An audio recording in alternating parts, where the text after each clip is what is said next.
Dulu, aku selalu berpikir aku orang yang cerdas. Kupikir bisa melakukan segalanya tanpa bantuan. Karena nilai-nilaiku selalu bagus saat bersekolah, aku menjadi ketua kelompok belajar. Baik di sekolah maupun di rumah, pertanyaan apapun yang ditanyakan, bahkan yang kakakku tak bisa jawab, aku bisa. Dan aku meremehkan mereka. Kakakku berkata aku angkuh dan aku harus berubah dan lebih peka terhadap perasaan orang lain. Iya. Tapi kupikir mereka berkata begitu karena mereka iri padaku. Jadi, aku tidak memedulikan tuduhan mereka. Pada tahun 2019, aku menerima pekerjaan Tuhan yang Maha Kuasa pada akhir zaman.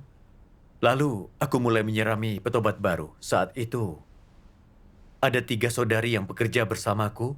2 saudari baru saja menerima pekerjaan Tuhan. Yang satunya saudari Jonah yang membantu dalam tugasku. Aku menjadi ketua kelompok saat itu. Yang artinya, akulah yang terbaik di dalam kelompok itu. Saat kami bekerja, mereka menyarankan untuk melakukan hal dengan cara berbeda. Aku sering tidak setuju dan ingin mengerjakan sesuai instruksiku. Sebagai contoh, tiap kali setelah pertemuan petobat baru, saudari Jonah berkata, "Haruskah kita bertanya apa mereka mengerti semuanya?" Aku berkata, "Tidak usah. Aku sudah bertanya saat pertemuan. Mereka mengerti. Tak perlu bertanya lagi." Lalu saudari Jonah berkata, "Saat kau mempersekutukan kebenaran pekerjaan Tuhan, kau harus menjelaskannya lebih mendetail. Ini menolong calon petobat Injil menentukan bahwa pekerjaan Tuhan itu nyata." Tentu Tentu saja. saja. Ku jawab tanpa pikir. Sudah kukatakan semuanya, tak perlu diulang. Terkadang saudari Jonah akan memberitahuku untuk memahami petobat baru, tapi aku tidak mau. Kupikir sebagai ketua kelompok, aku harus mengatur apa yang ia lakukan, dan ia tak perlu memberitahu yang harus kulakukan. Kadang saudari Jonah bertanya apakah petobat baru mengerti persekutuan dari pertemuan. Aku marah saat dia selalu mengikuti pekerjaanku. Ia bukan ketua kelompok. Ia tidak berhak memberitahu aku harus apa. Kau ketua kelompok. Saat mereka bekerja sama denganmu, mereka sedang bertanggung jawab. Benar. Saat itu aku sangat angkuh. Aku tidak bekerja sama dengan saudari Jonah atau 2 saudara lainnya. Biasanya aku selalu mendukung petobat baru dan aku tak memberikan mereka pekerjaan apapun. Kupikir mereka baru saja terima pekerjaan Tuhan dan tak memahami banyak kebenaran, maka tak lakukan dengan baik. Saat mengadakan persekutuan, aku selalu berbicara dan tak memberi mereka waktu bersekutu. Aku khawatir persekutuannya buruk dan petobat baru tidak memahaminya. Tapi itu membuat mereka kehilangan kesempatan berlatih. Benar sekali. Walaupun mereka baru saja percaya, mereka pasti mempunyai kekuatan. Benar. Iya. Jika kita hanya melihat kekurangan orang, sulit untuk bekerja sama. Benar. Sebenarnya petobat baru akan mengerti persekutuan dari 2 saudariku. Karena aku meremehkan mereka, jadi aku tak mau mereka bersekutu. Suatu kali untuk memberi fondasi kepada petobat baru secepat mungkin, ku ingin bersekutu tentang aspek kebenaran lain. Tapi saudara-saudariku berkata, kau tidak bisa melakukannya. Perkumpulan kita hanya 1,5 jam. Waktumu akan habis jika bersekutu terlalu banyak dan mereka tak akan mengerti. Iya. Kita bisa membagi dalam beberapa pertemuan. Benar. Tapi aku enggan menerima saran mereka. Dan aku berusaha sebaik mungkin untuk meyakinkan mereka. Akhirnya mereka harus setuju. Lalu kami menyirami 20 petobat baru. Hampir semua petobat baru hadir dalam pertemuan pertama. Tapi pertemuan selanjutnya, aku mendapati banyak petobat baru tidak hadir. Pada akhirnya hanya ada 3 orang yang rutin hadir di pertemuan. Banyak orang tidak datang. Iya, hal ini baru kualami sejak aku menyirami petobat baru. Aku sangat bingung dan negatif saat itu. Suatu hari ketua bertanya tentang keadaanku. Kujawab, tidak baik. Selama ini aku kurang baik melakukan tugasku. Setiap kali bersekutu dengan petobat baru, aku juga bertanya apa mereka paham dan mereka berkata iya. Aku tak paham mengapa mereka absen ke pertemuan. Ketua memberitahuku, kau harus merenungkannya sendiri. Apa kau melakukan sesuatu yang membuat petobat baru tidak mau datang? Iya. Ketua melanjutkan, sudahkah kau bertanya pada ketiga rekanmu? tentang sesuatu yang salah dengan topik penyiramanmu atau metodemu? Aku berkata, tidak. Kupikir mereka tak bisa memberi nasihat yang baik. Ketua berkata, itu masalahnya. Kau harus menanyakan pendapat mereka, bukan hanya mengandalkan dirimu. Iya. Apa yang ketua katakan rasanya benar. Tak pernah terpikirkan untuk bertanya kepada rekan sekerjaku. Aku selalu berpikir aku lebih baik dan merasa ide-ide mereka tidak berguna.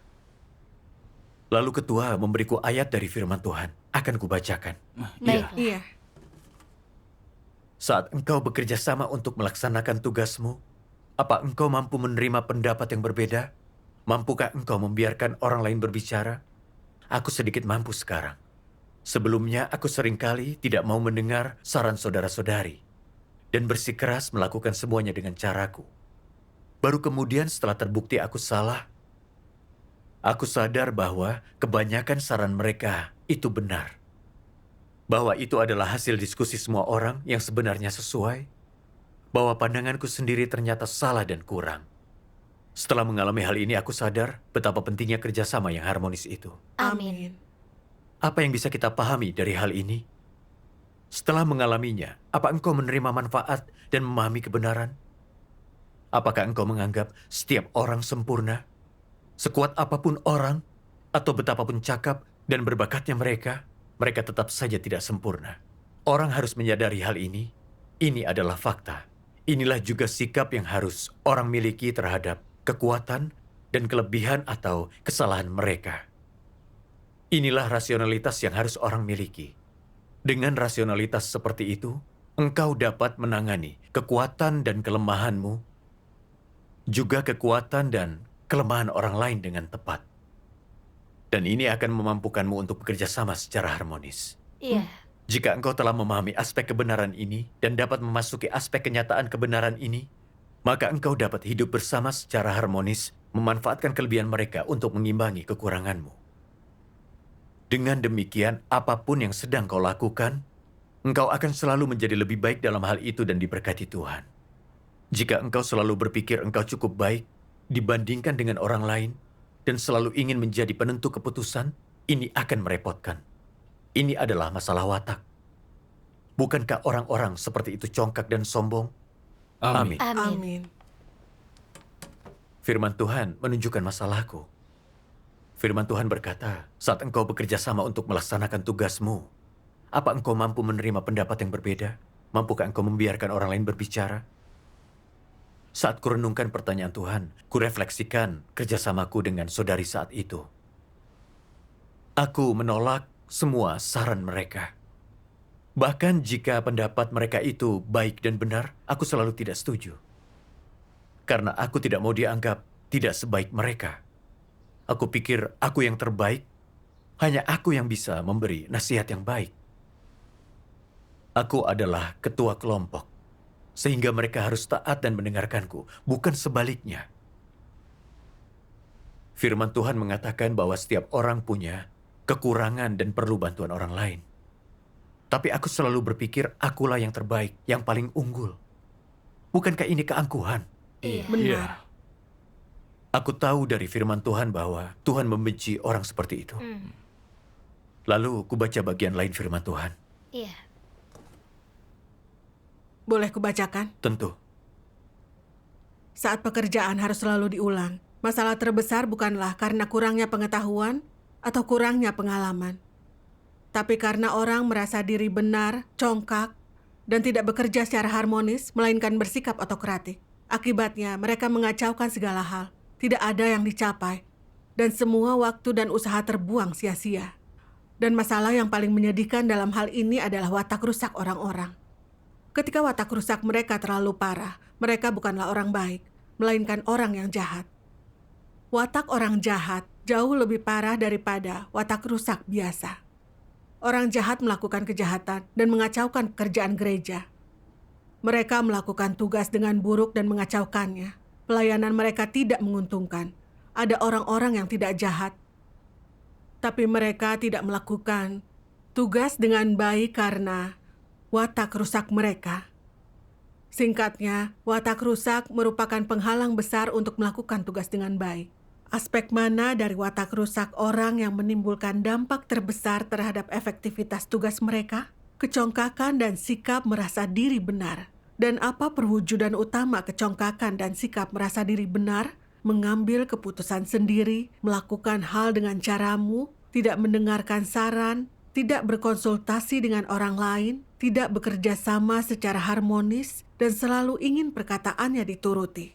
Meskipun beberapa saudara-saudari mungkin bekerja sama, setiap orang menjalankan pekerjaannya sendiri. Pemimpin kelompok atau pengawas tertentu selalu ingin menjadi penentu keputusan. Mereka tidak pernah bekerja sama secara harmonis atau terlibat persekutuan. Dan mereka melakukan sesuatu tanpa ada kesepakatan. Mereka membuat orang hanya mendengarkan mereka. Dan disinilah masalahnya. Amin. Amin. Ayat-ayat firman Tuhan ini menyentuhku. Aku tak tahu mengapa tidak bisa bertugas dengan efektif. Dari firman Tuhan ini aku paham bahwa watakku congkak dan tidak bisa bekerja sama. Iya. Waktu itu saat aku bekerja dengan ketiga saudari, aku yang selalu memutuskan. Saat kami berdiskusi tentang topik pertemuan dalam perkumpulan, setiap orang memberikan pandangan dan pendapat mereka. Lalu kami memutuskan apa tema dalam pertemuan tersebut untuk memastikan pertemuannya efektif. Tapi ku buat keputusan sendiri tanpa bertanya pendapat mereka, karena ku pikir pendapatku benar dan tak perlu pendapat mereka. Saat mereka memberi saran, aku selalu punya alasan untuk menolaknya. Karena aku terlalu congkak untuk menerima nasihat, aku tidak punya tuntunan Tuhan dan tidak efektif dalam bertugas. Kegagalanku saat ini menunjukkan siapa diriku. Iya. Iya. Orang yang berwatak congkak menghalangi orang lain bertugas. Benar. Persekutuanmu juga membuatku paham. Saat orang selalu memutuskan sesuatu, tidak mau bekerja sama dan menolak pendapat orang lain, kemungkinan banyak kesalahan dalam bekerja. Iya. Benar. Lalu ketua memberiku 2 ayat firman Tuhan. Mari kita tonton videonya. Iya. Baiklah. Tuhan yang Maha Kuasa berfirman, "Jika di dalam hatimu engkau benar-benar memahami kebenaran, engkau akan tahu bagaimana menerapkan kebenaran dan menaati Tuhan, dan secara alami engkau akan mampu memulai jalan mengejar kebenaran. Jika jalan yang kau tempuh adalah jalan yang benar dan sesuai dengan kehendak Tuhan, maka pekerjaan Roh Kudus tidak akan meninggalkanmu, dan dengan demikian akan semakin kecil kemungkinan engkau mengkhianati Tuhan. Tanpa kebenaran, akan mudah bagimu untuk melakukan kejahatan, dan engkau akan melakukannya meskipun engkau sendiri tidak mau. Misalnya, jika engkau memiliki watak yang congkak dan sombong, maka diberitahu untuk tidak menentang Tuhan tidak ada bedanya. Engkau tidak mampu menahan diri, itu berada di luar kendalimu. Engkau tidak akan melakukannya dengan sengaja. Engkau akan melakukannya di bawah dominasi naturmu yang congkak dan sombong. Kecongkakan dan kesombonganmu akan membuatmu memandang rendah Tuhan dan menganggapnya tak berarti. Itu akan mengakibatkanmu meninggikan diri sendiri, membuatmu selalu menonjolkan diri. Itu akan membuatmu memandang rendah orang lain dan hanya memikirkan dirimu sendiri. Itu akan merebut posisi Tuhan di hatimu dan akhirnya menyebabkanmu mengambil posisi Tuhan dan menuntut agar orang tunduk kepadamu dan membuatmu memuja pemikiran, ide, dan gagasanmu sendiri sebagai kebenaran. Begitu banyak kejahatan yang dilakukan manusia di bawah dominasi natur mereka yang congkak dan sombong. Untuk bisa mengatasi masalah melakukan kejahatan, mereka harus terlebih dahulu menyelesaikan masalah dalam natur mereka. Tanpa adanya perubahan watak, orang tidak mungkin mampu menyelesaikan masalah ini secara mendasar. Engkau harus ingat, melakukan tugasmu bukanlah masalah melakukan urusan atau pengelolaanmu sendiri.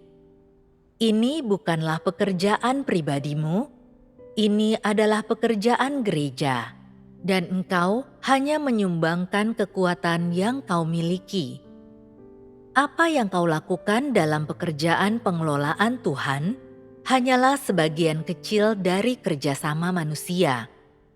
Peranmu hanyalah peran yang sangat kecil dari sudut tertentu. Engkau memikul tanggung jawab yang sangat kecil. Di dalam hatimu, engkau harus memiliki perasaan ini. Jadi, sebanyak apapun orang yang sedang melaksanakan suatu tugas, ketika menghadapi kesulitan, hal pertama yang harus semua orang lakukan adalah berdoa kepada Tuhan dan bersekutu bersama-sama, mencari kebenaran, lalu menentukan apa prinsip penerapannya. Ketika mereka melakukan hal ini, mereka akan memiliki jalan penerapannya. Ada orang yang selalu berusaha pamer, dan ketika diberi tanggung jawab atas suatu pekerjaan, mereka selalu ingin menjadi penentu keputusan. Perilaku macam apa ini? Ini berarti menjadikan dirinya hukum yang harus ditaati. Mereka merencanakan sendiri apa yang akan mereka lakukan tanpa memberitahu orang lain dan tidak mendiskusikan pendapat mereka dengan siapapun. Mereka tidak membagikan pendapat mereka kepada siapapun atau menyampaikannya, tetapi menyembunyikannya di dalam hati mereka. Ketika saatnya tiba untuk bertindak, mereka selalu ingin memukau orang lain dengan prestasi mereka yang brilian untuk memberikan kejutan besar kepada semua orang, sehingga semua orang akan menghormati mereka. Apakah ini berarti mereka melaksanakan tugas mereka? Mereka sedang berusaha untuk pamer, dan ketika mereka memiliki status dan ketenaran, mereka akan mulai menjalankan rencana mereka sendiri. Bukankah orang-orang seperti itu dikuasai oleh ambisi liar mereka? Mengapa engkau tidak mau memberitahu siapapun apa yang sedang kau lakukan? Karena pekerjaan ini bukan milikmu sendiri, mengapa engkau bertindak tanpa mendiskusikannya dengan siapapun dan membuat keputusanmu sendiri? Mengapa engkau bertindak secara rahasia, beroperasi di dalam kegelapan, sehingga tak seorang pun yang tahu mengenai hal tersebut? Mengapa engkau selalu berusaha membuat orang hanya mendengarkanmu? Jelas engkau memandang pekerjaan ini sebagai pekerjaan pribadimu sendiri. Engkau adalah pimpinannya, dan semua orang lainnya adalah pegawaimu. Mereka semua bekerja untukmu. Jika engkau selalu memiliki pola pikir ini, bukankah ini masalah? Bukankah yang disingkapkan oleh orang semacam ini sebenarnya adalah watak iblis? Ketika orang-orang seperti ini melaksanakan tugas, cepat atau lambat, mereka akan disingkirkan. Amin. Dari firman Tuhan aku sadar, kecongkakan menjadi naturku secara alami. Saat aku berstatus di gereja, aku hanya ingin menggunakan kesempatan ini untuk pamer. Sebagai cara menunjukkan aku lebih baik dan aku yang terbaik sebagai ketua kelompok. Aku juga ingin membuktikan pada rekan-rekanku aku lebih baik dan tidak memerlukan bantuan mereka. Karena keangkuhanku, aku selalu berpikir tahu segalanya dan pendapat orang lain tak berguna. Kuperlakukan pemikiranku seakan itu kebenaran, membuat orang melakukan hal yang kuinginkan, dan tidak mengandalkan Tuhan dalam pekerjaanku. Malah aku mengandalkan pengalamanku untuk menyirami petobat baru, dan memaksa orang lain untuk mendengarkan dan menaatiku. Bukankah ini sama dengan malaikat agung? Iya. Malaikat agung sangat angkuh dan tidak mau menyembah Tuhan. Ia ingin sama seperti Tuhan. Lalu ia mengkhianati Tuhan bersama dengan malaikat lainnya. Aku terjebak dalam kecongkakan, tidak menerima kebenaran, dan memaksa orang mendengarkanku. Aku melawan dan mengkhianati Tuhan seperti malaikat agung. Iya, Aku juga ingat, sebelum aku percaya Tuhan, aku adalah orang yang congkak. Aku memandang rendah orang-orang, termasuk saudara-saudaraku. Dulu jika aku tidak mendapat nilai terbaik dalam ujian, ayah memarahiku dengan keras. Kau harus menjadi yang terbaik di antara yang lainnya. Nenek juga sering berkata, kau harus berusaha menjadi yang terbaik agar kau dihormati. Setelah mendengar perkataan ini, aku selalu berusaha untuk menonjol dari yang lain dan menjadi nomor satu agar terlihat lebih kuat dari yang lain. Aku merasa mendengarkan orang lain membuatku terlihat buruk. Karena itu aku tak mau menerima masukan. Melalui firman Tuhan, aku menyadari pandanganku selama ini salah. Selalu kutempatkan diriku di atas orang lain dan menolak tunduk. Ini adalah watak iblis. Benar sekali. benar. Jika aku tidak berubah, aku akan gagal mencapai hasil yang baik dan akan melawan Tuhan. Dan pada akhirnya, aku akan diusir dan dihukum Tuhan. Iya, Iya, dulu kupikir menunjukkan sedikit kecongkakan dalam tugasku tak akan jadi masalah. Melalui firman Tuhan aku melihat natur congkak adalah akar dari perlawanan terhadap Tuhan. iya. Benar sekali. Jika kita tidak memperbaiki watak congkak kita, sulit untuk bertugas dengan baik. Benar. Merenungkan firman Tuhan membuatku paham. Tugasku bukanlah sebuah karir pribadi, melainkan pekerjaan gereja. Iya, Saat ada kesulitan, harus kuselesaikan dengan bekerja sama. Dan sebelum memutuskan, aku harus meminta nasihat dari rekanku. Jika aku memutuskan tanpa meminta nasihat dan menunda pekerjaan gereja, bertugas seperti itu adalah melakukan kejahatan. Benar. Saat aku sadar akan hal ini, aku ingin mengubah sikapku dan bekerja sama dengan harmonis. Syukur kepada Tuhan. Lalu dalam saat teduhku, ku baca bagian lain firman Tuhan. Hmm.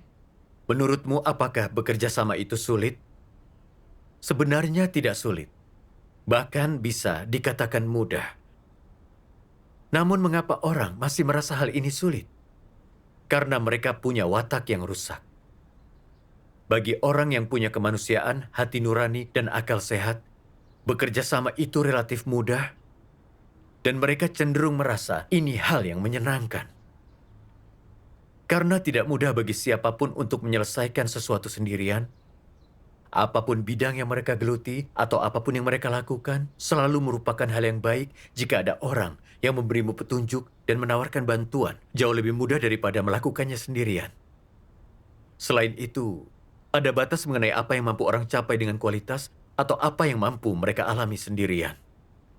Tak seorang pun mampu menguasai semua bidang pekerjaan. Tidak mungkin satu orang mengetahui, memahami, mencapai semuanya. Itu tidak mungkin. Dan semua orang harus punya akal sehat seperti ini. Oleh karena itu, apapun yang engkau lakukan, entah itu penting atau tidak, harus selalu ada orang yang menolongmu, memberimu petunjuk, nasihat, dan membantumu dalam berbagai hal. Dengan begitu, engkau akan melakukan segala hal dengan lebih benar dan akan lebih kecil kemungkinanmu untuk melakukan kesalahan dan tersesat. Dan semuanya ini hal yang baik. Amin. Dari firman Tuhan aku paham. Hanya dengan bekerja sama kita dapat memenuhi tugas kita dan hidup dalam kemanusiaan yang normal. Benar. Iya. Aku pernah berpikir rekanku hanya menerima pekerjaan Tuhan baru sebentar dan baru memulai pekerjaan penyiraman. Jadi banyak hal yang tidak mereka pahami. Aku sudah 3 tahun percaya Tuhan dan lebih berpengalaman dari mereka. Sehingga aku tidak pernah menerima saran dan pendapat. Sekarang aku baru mengerti bahwa pandanganku salah. Walaupun aku percaya Tuhan lebih lama dan lebih berpengalaman, bukan berarti aku lebih baik dalam segalanya. Tanpa kerjasama dari saudara-saudariku, tak mungkin bisa bertugas dengan baik. Iya. Terkadang dalam pertemuan, pemahaman kebenaranku dangkal dan bersekutu dengan buruk. Maka aku perlu rekan untuk bisa bersekutu dengan jelas. benar. Terkadang petobat baru tidak hadir karena sakit, atau tidak bisa datang karena pekerjaan. Dan aku tidak bisa menemukan firman Tuhan yang sesuai, makanya aku membutuhkan rekan. Iya, Faktanya, setiap orang berkesempatan untuk dicerahkan Tuhan. Tuhan tidak hanya mencerahkan dan memberiku kualitas. Kuanggap diriku terlalu tinggi dan orang lain idiot. Ini salah dan bodoh. Benar. Iya. Pencerahan Tuhan tidak tergantung sebanyak apa pengalaman kita, tapi bergantung pada apakah kita mencari dan menerima kebenaran. Iya. Dan setiap orang punya kelebihannya masing-masing. Seperti saudari Jonah, yang tanggung beban dalam tugas dan sering memberi saran yang baik. Aku harus bisa bekerja sama dengannya dan belajar dari kelebihannya untuk menutupi kekuranganku. Syukur Syukur pada kepada Tuhan. Tuhan. Tidak ada yang sempurna, dan tidak ada yang jenius di setiap bidang. Sebanyak apapun kau mengerti, masih ada hal yang akan kau abaikan. Benar. Dengan kebersamaan, kecil kemungkinan kita Benar. melakukan kesalahan dalam pekerjaan kita. Iya. Lalu ku coba mendengarkan pendapat saudara-saudariku dalam tugas. Pada akhir pertemuan, saat saudariku memintaku bertanya kepada para petobat baru apa mereka mengerti, aku melakukan sarannya dan tidak lagi menolak seperti dulu. Syukur Syukur pada kepada Tuhan. Tuhan. Juga, saat ia memintaku untuk bersekutu dengan lebih mendetil dan berusaha menyelesaikan masalah-masalah petobat baru, aku pun melakukannya. Terkadang ia juga memberiku ide bagus untuk menyirami petobat baru dan aku melakukannya. Setelah itu, kulihat banyak petobat baru menghadiri pertemuan. Ini membuatku senang. Syukur kepada kepada Tuhan. Tuhan. Aku mengingat firman Tuhan ini. Roh Kudus tak hanya bekerja dalam diri orang yang dipakai Tuhan. Dia juga bekerja di dalam gereja. Dia dapat bekerja dalam diri siapapun. Dia mungkin bekerja dalam dirimu dan engkau akan mengalami pekerjaan ini. Jika nanti dia bekerja dalam diri orang lain, kau harus cepat mengikuti. Makin dekat engkau mengikuti terang yang sekarang, makin dapat bertumbuh hidupmu. Seperti apapun orang, jika Roh Kudus bekerja di dalam dirinya, engkau harus mengikuti. Ambil pengalaman mereka menjadi pengalamanmu dan engkau akan menerima perkara-perkara yang jauh lebih tinggi, maka engkau akan maju lebih cepat.